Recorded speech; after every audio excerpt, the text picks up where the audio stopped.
90 back in Brooklyn. I forgot. Yeah, so 89, 90. Yeah, is when I started helping churches set up little back in Brooklyn. Oh, audio just popped in. Yeah. Shame. And you call yourself a professional. You know.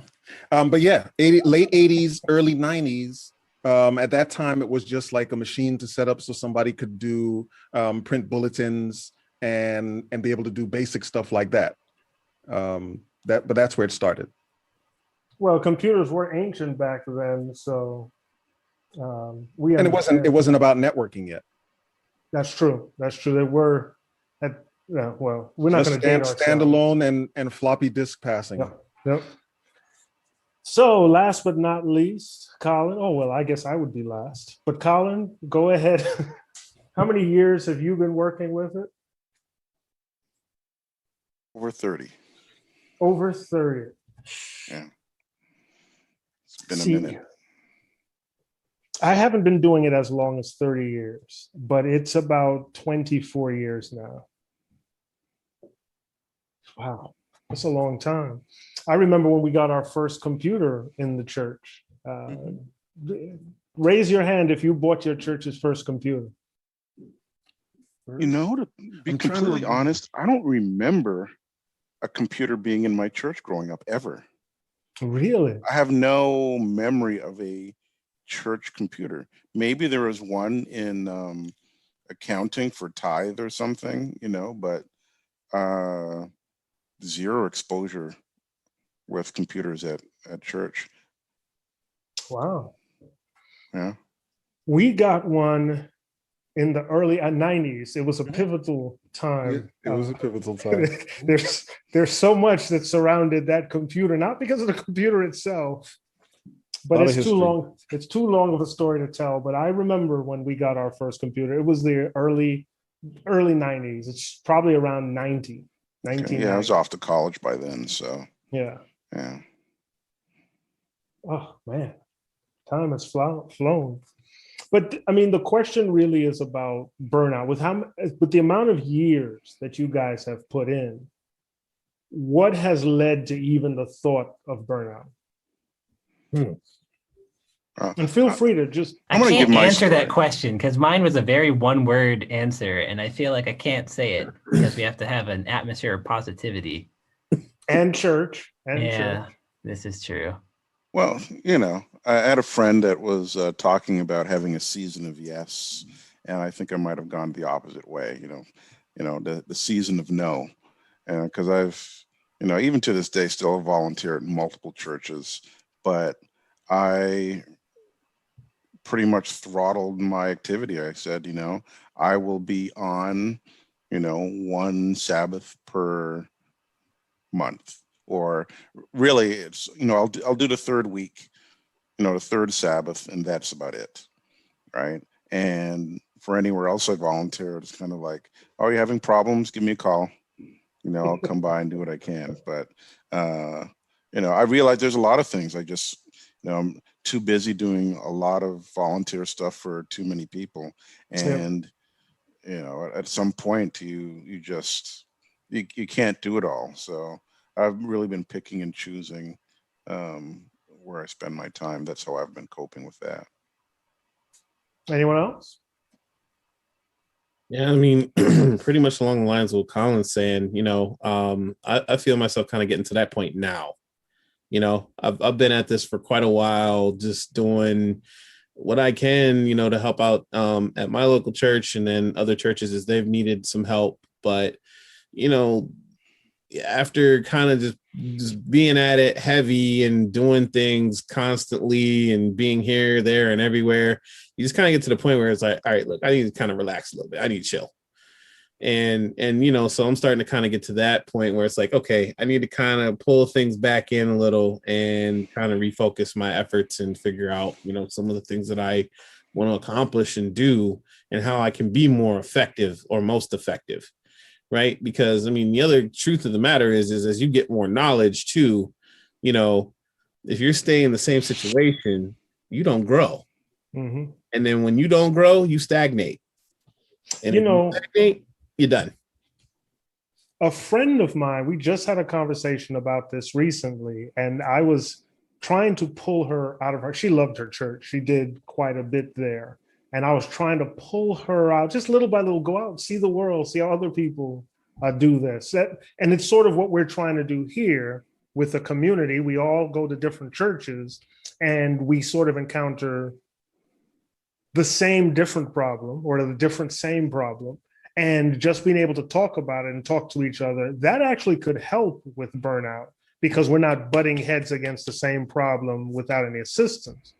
So I was trying to pull her out. And now that she's able to go to other places and work with other people, she's enjoying it a bit more. And I think that would help. Maybe we should just swap churches one day. All of us just go to each other's church and fulfill our roles. And maybe that would help. The rest of the audience wouldn't like it. The congregation wouldn't like it. The pastor sure wouldn't like it. But AV it might be Swap, good the for new us. series coming from Church AV Professionals. But the thing is, they would appreciate y'all when y'all got back, though. That's right. I mean, it's Maybe one of those not. things, though, right? Well, You not have if they thought that it was like premeditated. Mhm. profit in own land syndrome. Yeah, You oh say yeah. the same thing Oh yeah. over and over and over and over again, and then it's like, oh yeah, I'll just get Robert and Colin to come over, and they'll say it, and then it will be the law of the land. Sad to say that works. Yeah, it does. That works. As long as I can get a consulting fee for it, sure. You see, now you've crossed over the road. What does the NCAA call it? Student athletes.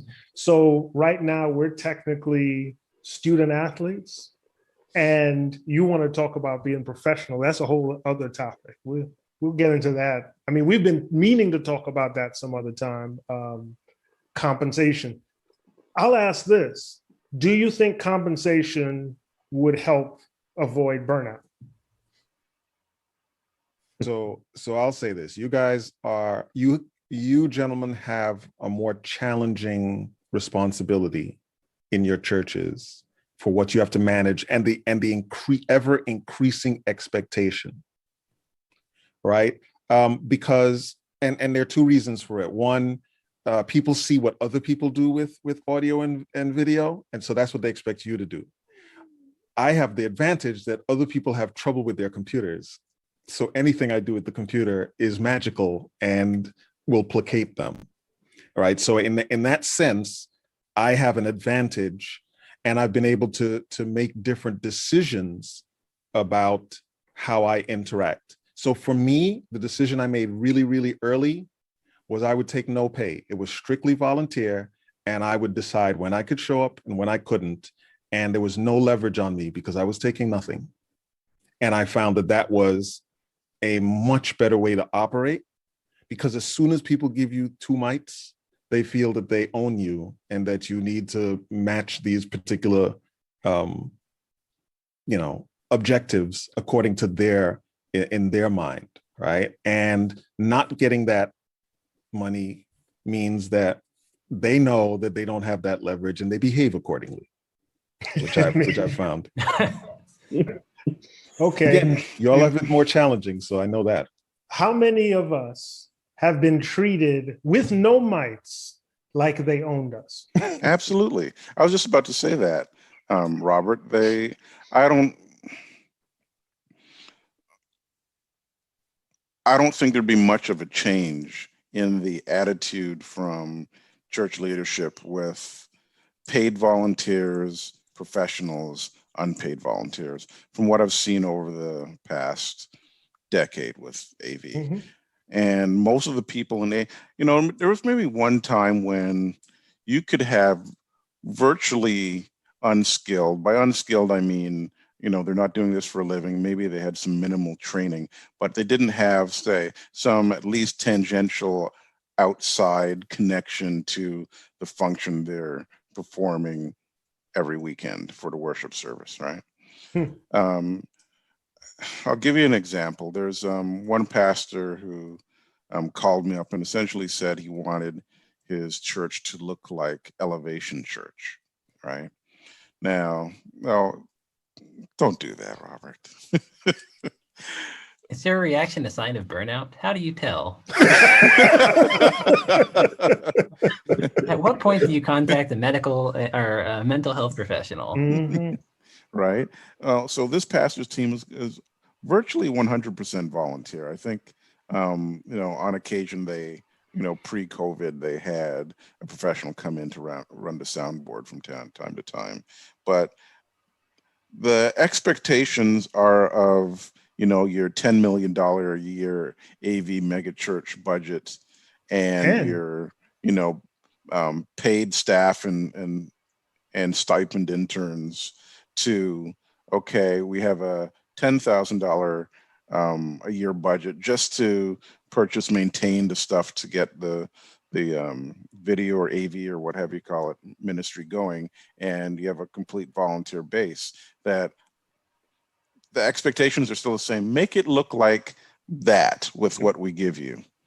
And even when you get, like, say 75% there, and to me, it's neither here. I've been doing this so long, it's just part of the course, but I found a lot of and I'm not silly enough to take a directorship like you, Robert, or you, Corral. So so I don't get into that frustration because I've just been here too long. But I've found that you have folks coming in after work every day. You have them in on Sunday. You have them in on Saturday. They're doing the weddings, the prayer meetings, the Sabbath school, Funerals, the divine service, youth service, funerals, rehearsals. Sound For like check. years, Sound years, check. years. I was gonna sound say check. sound check, but we don't do And those, then, right? it was what really disturbed me, and hopefully the friends of mine who happen to be pastors, and we went to school together, and we were kicked around together and stuff, and are now leading their own ministries. Take some heed in this. It's not about the pay. It could be about the pay. Pay is great, but that's not what these folks are volunteering mostly their time for, right? A little recognition goes a huge way. What really disturbed me was we were maybe 6 months into the pandemic before I heard one pastor even acknowledge the AV team outside of that's not the right scripture. Do you know what I mean? Oh boy. So Oh, I'll Sounds leave right it at scripture, that. but you gave it to me 5 minutes before we started. Oh wait, sorry, we're not going there today.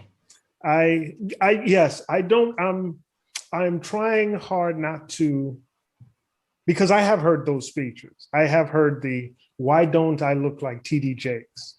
And I said, why don't I get TD Jakes' budget? We don't have that budget. We don't have people who are there all the time. So like you said, the expectations were too high. Is recognition enough? I struggle with recognition. The lack of recognition is too little. Recognition would help tremendously, because I know even in for the little that I did at times, in the sense of it wasn't a big deal, but it helped somebody. For somebody to come back and say, "Oh, I really thank you. You helped me put on a good program," and I'm like, "Okay, Cloud9, we're good," right? Because it's something simple. It's an acknowledgement of the humanity of the situation. Yes. And I think one of the bigger things that people need to look at is why do you do what you do, right? So one of the big things for me and why I serve and give back my time was, one, it was poured into me, right? So that's one of the reasons why I turn back around and give back. But then the other reason is because I know I'm gifted in technology. That may not be the pastor's or the speaker's primary mode of being able to bless folks. Things might go real south if they started touching all the technical stuff. But the big thing for me is if I can bless them by allowing them to focus on their presentation so that they can really do a real good job there, then they're a blessing to the audience. I've done my job. Now, does that mean that I get the big thank you at the end? No, but usually it's those side conversations for me at the side. hey, thank you for helping me out.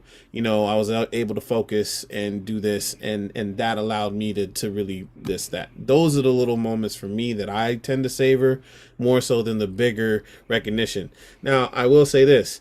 There was, big momentous event, for us in our church over at the headquarters of my job where, we put on our annual meetings for the fall on Zoom.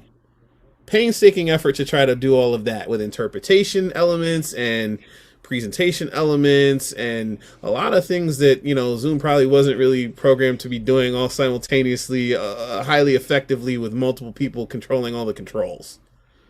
And we did get a big thank you from the folks upstairs, for that historic kind of moment, because it was the first time we ever did anything like that virtually.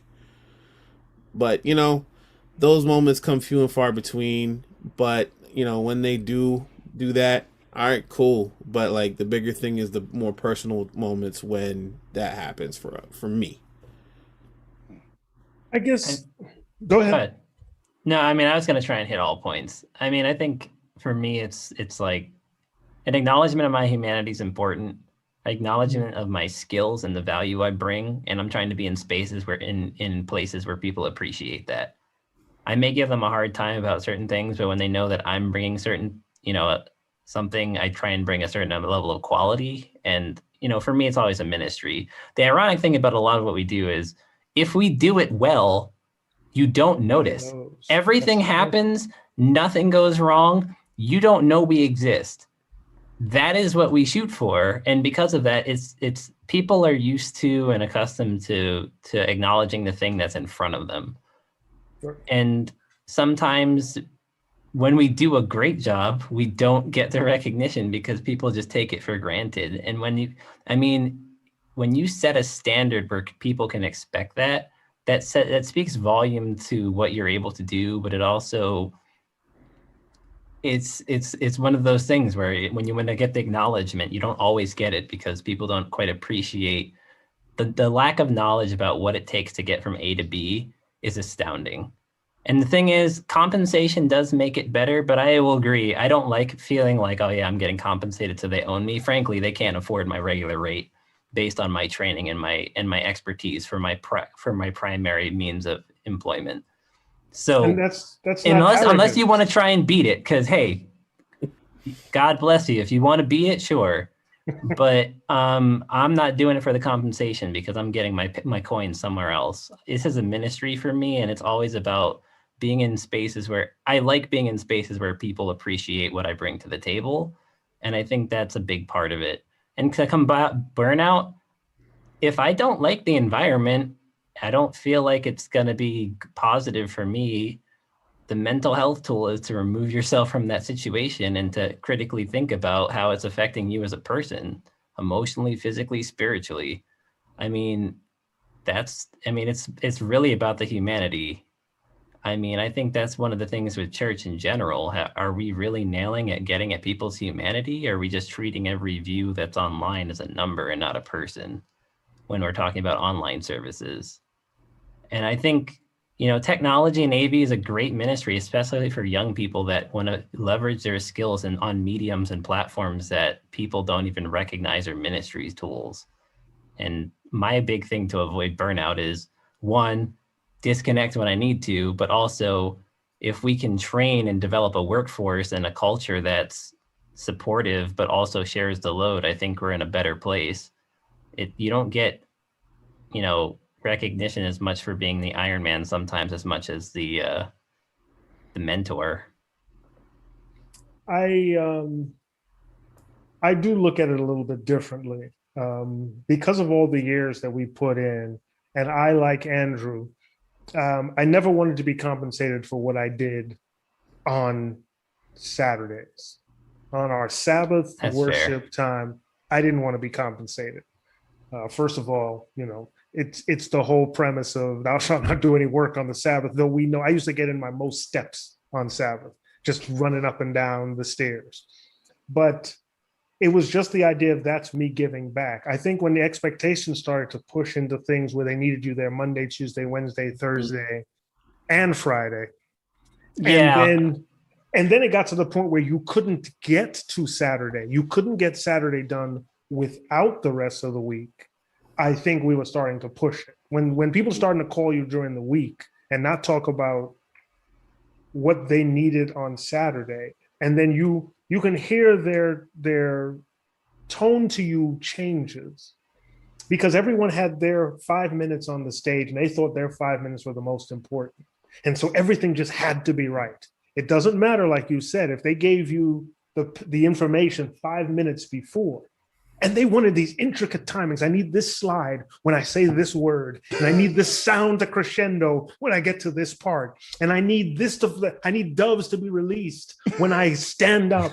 When they started to get to that point, I said, this is too much. That didn't sound like a hypothetical. It wasn't. That's the sad part.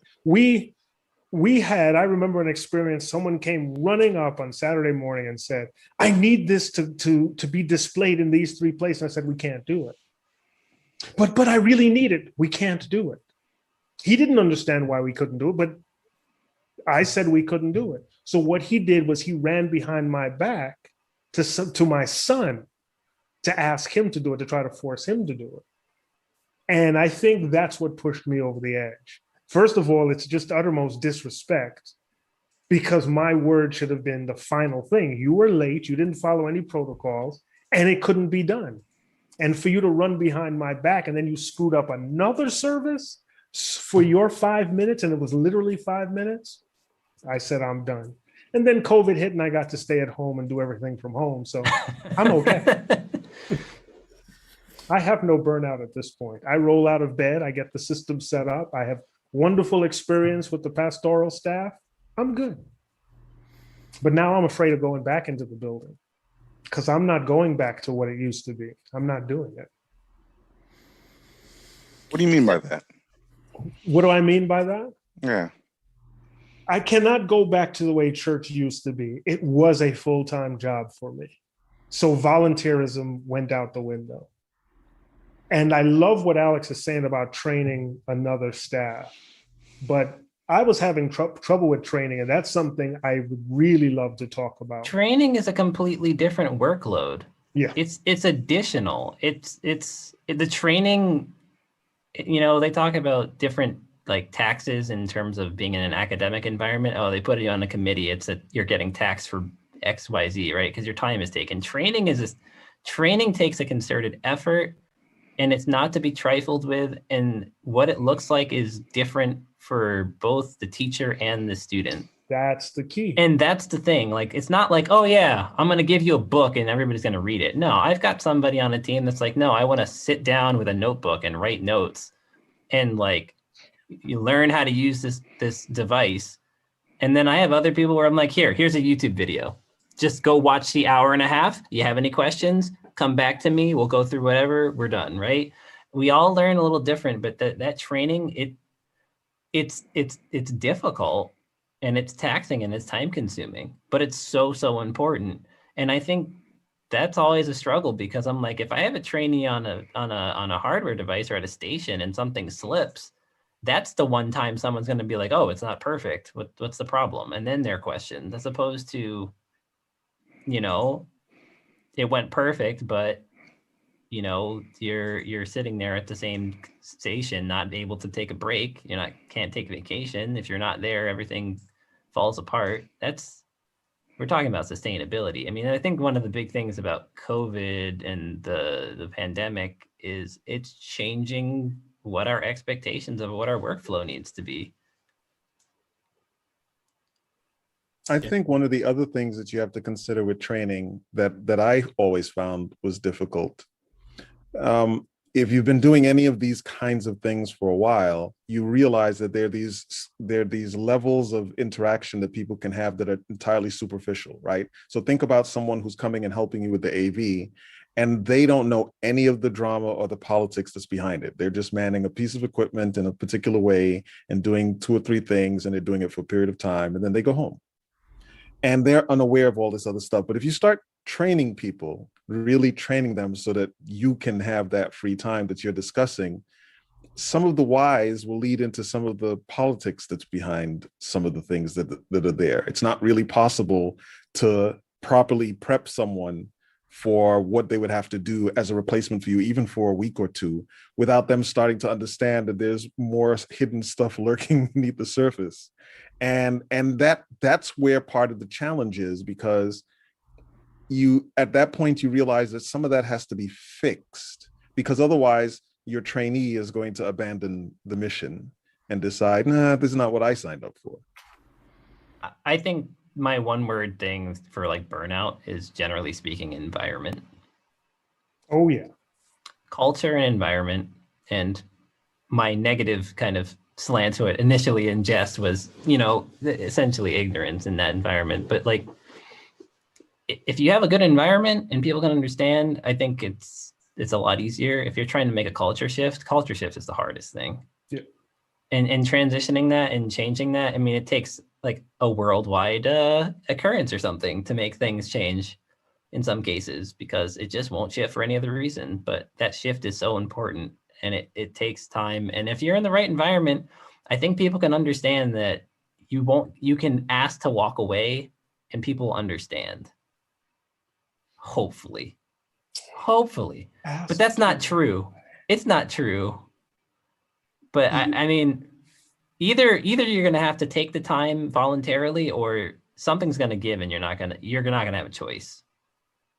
Well, if you want it to be more sustainable, you need to periodically walk away, like the whole vacation thing, visiting another church, whatever it takes. You need to do that beforehand, because if you wait until you're at the breaking point, even if they then acknowledge, it might not be enough to change your mind or to sway you.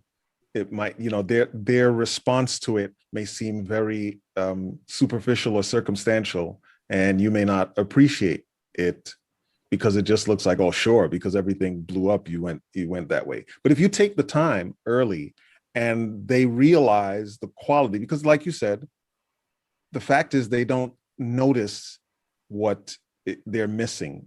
One of the things during the pandemic, and I mentioned this before, but looking at broadcast television and especially the news, I'm like, man, they're struggling to do this in the disconnected format. They are struggling. I'm seeing things that I never witnessed before in terms of bringing people, guests into the studio and all these other kinds of things. And so when people get used to that level of perfection, that level of that high standard, then they expect it. And so it's like, oh, wait, you only scored 31 points a game, but your average is 32. What's up with that? It's like, slow down, people, slow down. So if you take that time early on and people realize, oh, there are these hiccups, they will actually begin to appreciate more what you do, and B, more forgiving of steps that you recommend to providing backup of personnel and training and so forth.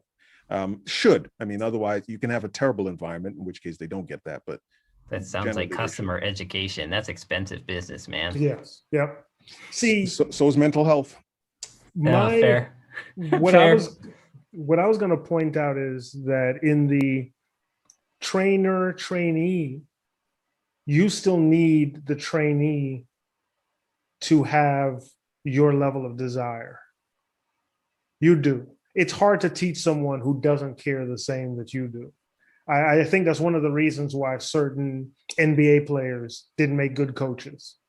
They were downright terrible coaches because they had a level of expertise, and when a certain person didn't meet that, the only thing they knew how to do was get frustrated.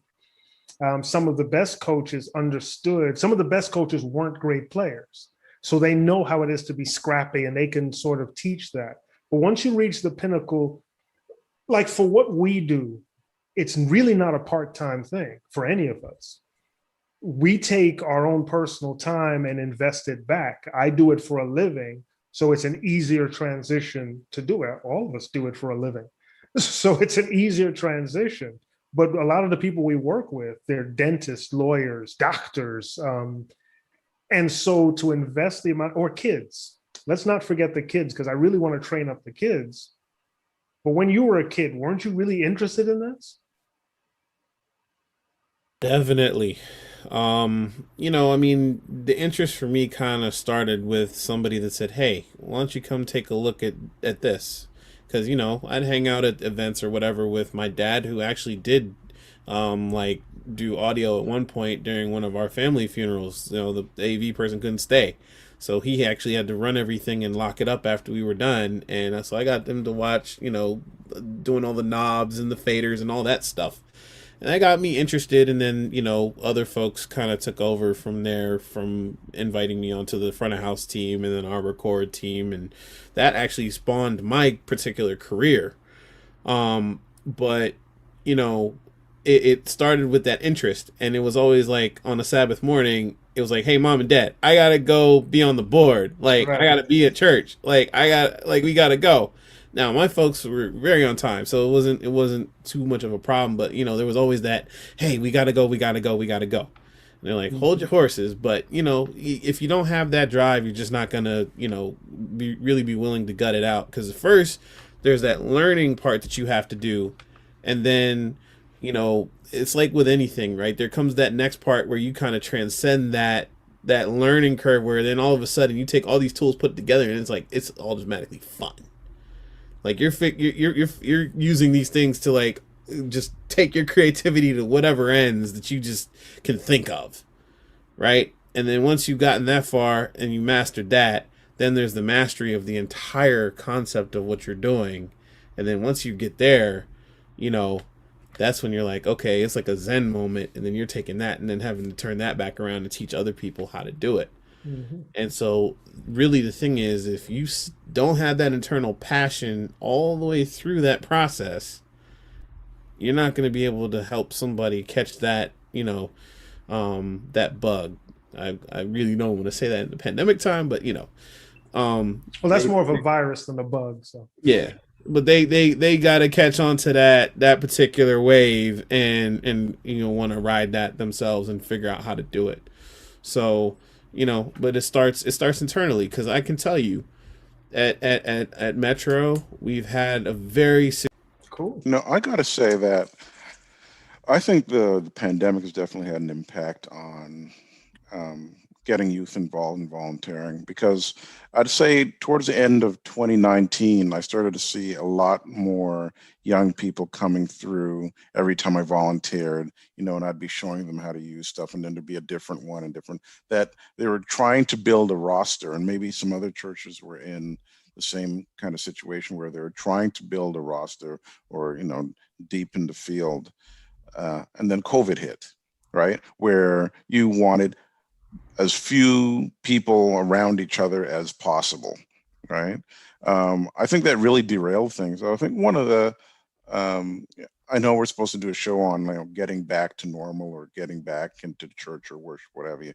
And I think, reinvigorating, kind of sparking, reigniting the whole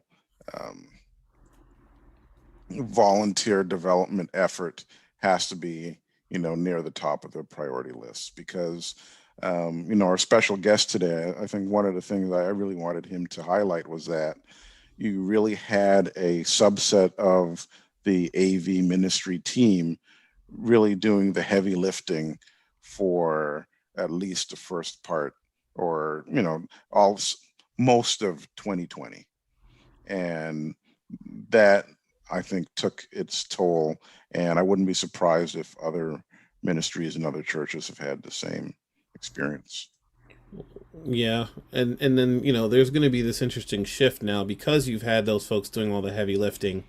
Let's say that you bumped your quality, right? When you go back, is it going to stay the same, right? Because now people are expecting, oh, we saw all this pretty shiny video and the audio glistened and sounded amazing and angelic, except for all the mics that people are using from Apple.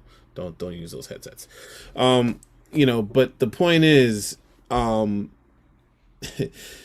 there's a certain expectation right now that's held of how things look and sound, and now we're going to go back to an environment where that's not as controlled. It's more open. So what do you do, right? Because the other thing is too, right? everything was edited a certain way and done a certain way and pieced together a certain way. Tight quality control. And the thing is, the more hands you put on this plow, potentially the lower your quality is going to go, until you can either bolster them up or you just say, hey, I'm going to take my ball and go home, for some of the folks that might be, doing all that heavy lifting when we get back, right? And get to the environment. I'm just saying. Well, I mean, just to that point, Corral, you had a team of people who really, by circumstance, got a lot more practice than they otherwise would have, right? Had a lot more development, worked a lot more as a team, and worked a lot more on the whole technical side than they normally would have because of the circumstances. The church became something within the four corners of a computer screen, right? Or a smartphone or a smart TV or what have you. So with that, maybe one of the strategies is to not necessarily break up that team, but have that team separate out into, notice I said break up and separate out. I'm trying to hide the fact I'm still saying break up, and have them be team leaders to train up other teams that can be as good as that core team has been over that long haul. Well, that is predicated on this one thing, that the media team was handling everything. Because I can say in certain cases that may not necessarily be the case.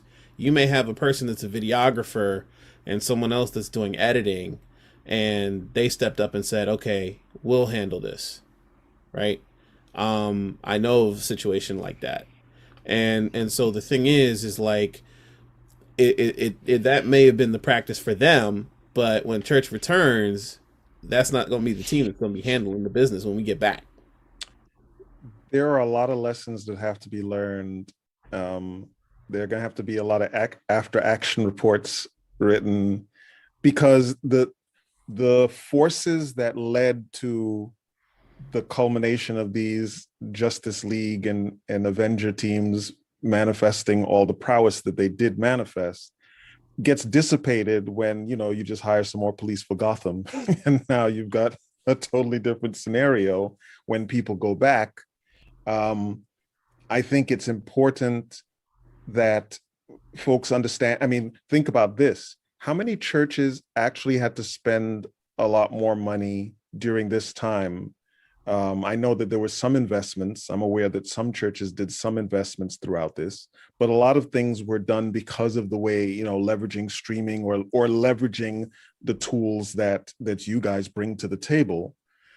What happens when the church tries to do that in-house and realizes, or doesn't realize, but is alerted to the fact that, oh, you don't have those tools here, and in order to replicate that, you're going to have to get those tools here, right? That's just one aspect of the differences that need to be rectified between those two. And right on that topic, we've started talking about hybrid, but I don't think they understand what hybrid means.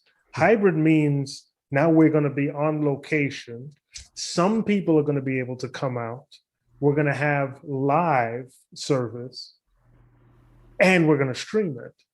So when you think about the confines of the church, you think, well, all that equipment's already installed. We're not installing stuff every week to run for a 1 hour service. So I'm estimating it's going to be a 2 hour setup, and we can only be out there for 1 hour. In the county that we're in, we can only have a 1 hour service until they change that rule. So now we're talking about at least a 2 hour setup for a 1 hour service, and then a 1 hour breakdown just to do it every week. This is where burnout comes in, because most people who don't do this for a living aren't going to want to do this every week.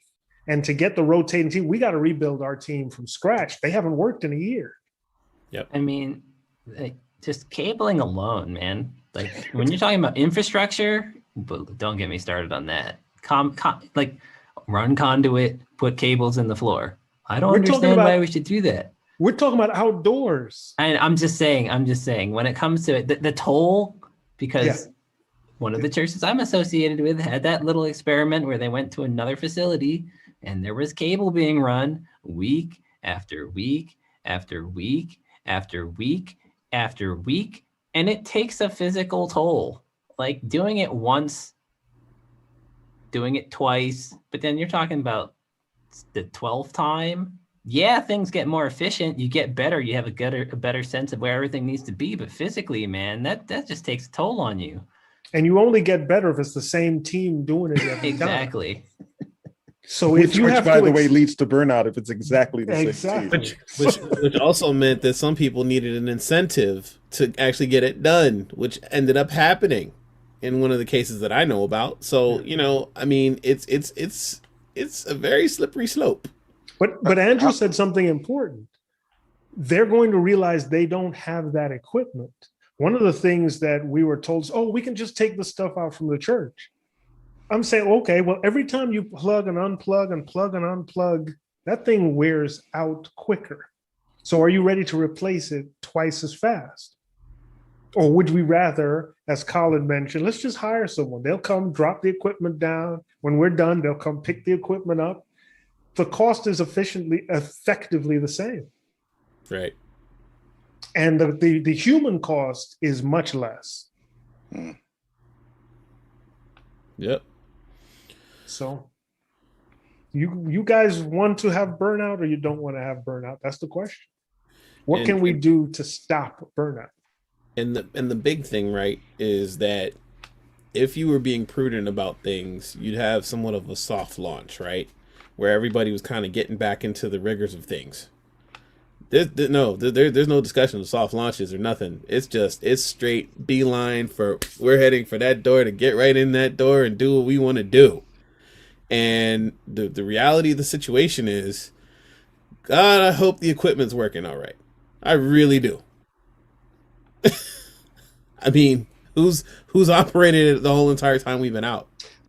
That's one of the things I spoke to my church about is, believe it or not, having it be off for a year is worse than having it turn on every week because it's just sat there. So Yep. dust has settled. When we fire those neutrons and electrons up and they hit that dust, anything is possible. Yeah, I mean, you know, in our case, we've had other events and other things that we've had to kind of get in there and do things. We have some maintenance passes that we're going to have to do, right? Comprehensive plans we're going to have to put in place to get things ready to go. But, you know, even with the discussion, nobody's really, you know, come and said, hey, so what's it going to take to get you guys going?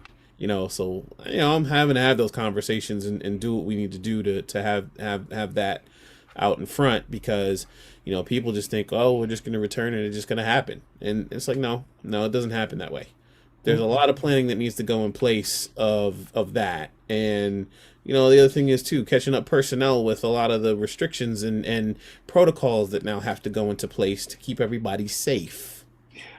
Right? This is not a joke. And so there are a lot of considerations here that have to be thought about before you just, you know, go and do. And even with the thought of the young people and all of them, right? I'm gonna be looking out for them the hardest. Yeah. Honestly, being in leadership, because I am not going to be having them taken advantage of, you know, because they're willing to be there and want to serve. You know, I'm gonna utilize that enthusiasm as best I can, but we're gonna leverage that in a way where it's used in a wise way and make sure that everybody's coming back in a way that they will be safe and looked after. I will not bend on that. That's I Well, think there's an interesting kind of thought in there, though, right? In terms of, I have this notion of sometimes we volunteer for things and people are like, instead of giving you a piece of it, they give you the whole thing. And I feel like this happens for some of the youth sometimes for certain things. Oh, you're a young person. Oh, you can do that AV thing. Here, have the entire church's website. Have the entire like social media presence, right? Instead of giving them a piece and saying, okay, work on that piece, they get the entire bag. mhm. I feel like it's one of those things when you talk about burnout, you think about the people that have been doing it for the longest, but sometimes the burnout can happen for the people that have been doing it the shortest because they've been burning the hottest. And sometimes learning how to ratchet that back and say, I can give you this, but I'm going to give you this so I can do it for this much longer. That's part of the skill. Like knowing, yeah, we can get that done, but it's going to cost me this much effort, this much time, this much skill to get done. We can meet your Everest, but we're not going to be able to maintain. And I think that's one of those things when, especially when it comes to the young people, maintaining that fire and turning it into something that can sustain as opposed to something that will, there are going to be walls. I personally don't want anybody that I interact with, like Andrew said, I want to blunt the blow of the politics so that they can learn the joys of doing it. Mm-hmm. So they don't get burnt out because they went hot and then they just, Mm-hmm. they hit a wall. They heard no, that you're not getting the money. We don't see the value in that. If they see that, sometimes people burn because of that. And that's a burnout in new people that I think is also important to note. If anybody watching is, hot and wants to do something, you gotta pick your battles, find your victories that you can get, and play the long game. Start playing chess instead of checkers. It's almost like a double attrition when you burn out a young person, because you don't even get them to grow up into the position you've burned. They them don't out grow. young. They don't. You don't get the sustainability. They don't bring friends. You lose the ministry, And they will leave. That's our problem. Yep. Because the thing, and that's the most insidious one. Because you won't.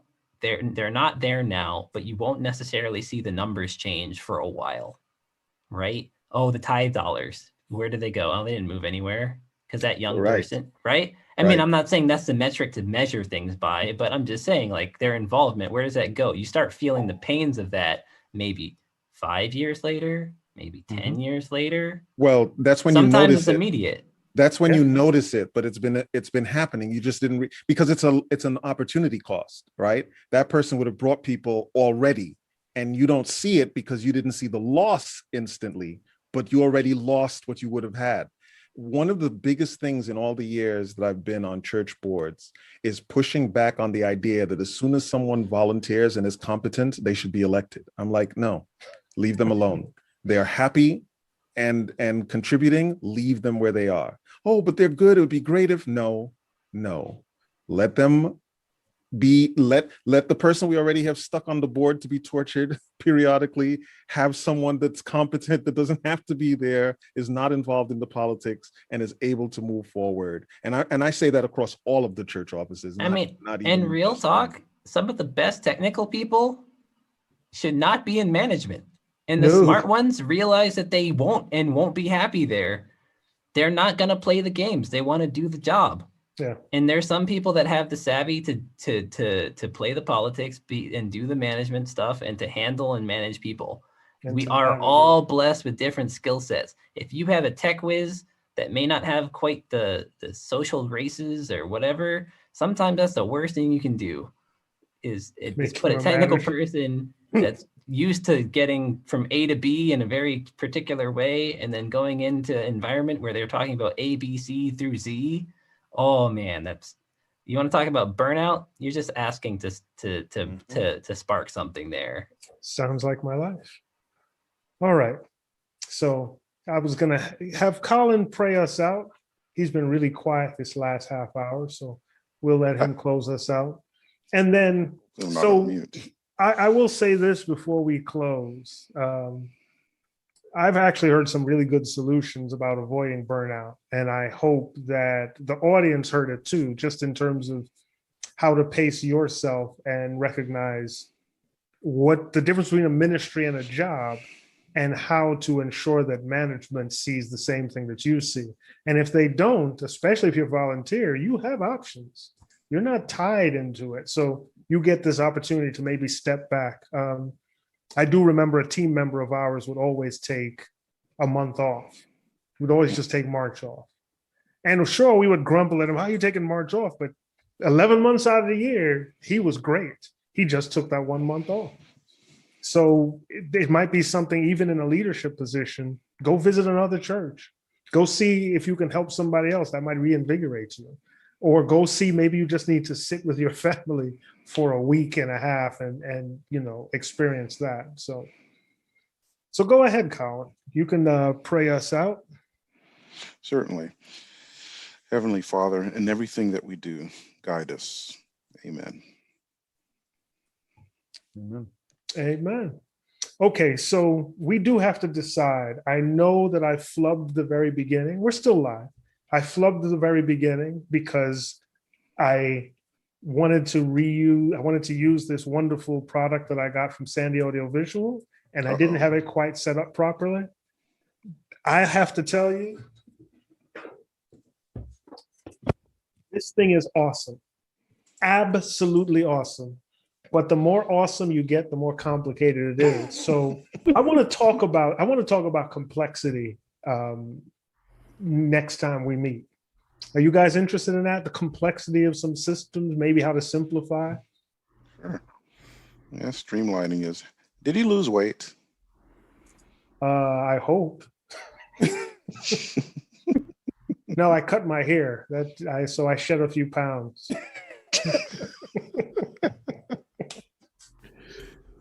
I think. So what are you using today? Oh well, I had. Okay, let me ask you. Yeah. Talking about streamlining, simplifying. What camera are you using today? Oh, I'm using the Pocket 6K, the Blackmagic. Okay. But no, the complexity comes in with how I decided to wire everything today, and I just messed everything up. So there's some drawbacks to vMix, and so I was going to switch to the extreme ISO, the ATEM. But if you're not ready for it, you don't have the overlays, you don't have all that stuff, you really have to prepare to do a production. And so I wasn't prepared. So we'll tune in next time and then we'll talk about this. Fine, we'll put it this way, Robert. Sometimes your most complicated or complex setup is the simplistic one that you have to come up with. That's Elegant is hard. That is the 100% truth. Trying to minimize the amount of equipment you're using and still get the same results. It's amazing. Real quick, I've been talking to programmers all week, and as they keep feeding ideas back to me, right, I reject them out of hand. I said, no, that's way too complicated. You don't have to do it that way. I know just enough to know that no. It's like, you go, no, that won't work for the end user. I don't like it. There's too many steps. You're feeding this into that, into that, into that. No. You must be talking about control surfaces. No, but close. No? Okay. Who's programming a Crestron? Yes, that's part of it. It's a complex system, yes, but the thing I need done is very simple. They're trying to over-engineer it, yeah. Over-engineer, no. Mm-mm. And Crestron is easier designs have come immediately after I have over-engineered something and had it combust. Wow. All right, I'm going to sign off to let the people go, but we can stay on for just a few minutes longer and talk about this. Yeah, he's got to go eat. Is your mother-in-law cooking again? Not quite. Okay. Yeah, we don't want her in front of the stove in the moment. Right. Okay. Yeah. Send my best wishes. All right. I Goodbye, will. everybody. Thank you for your prayers. See you guys. Take care. I would recommend that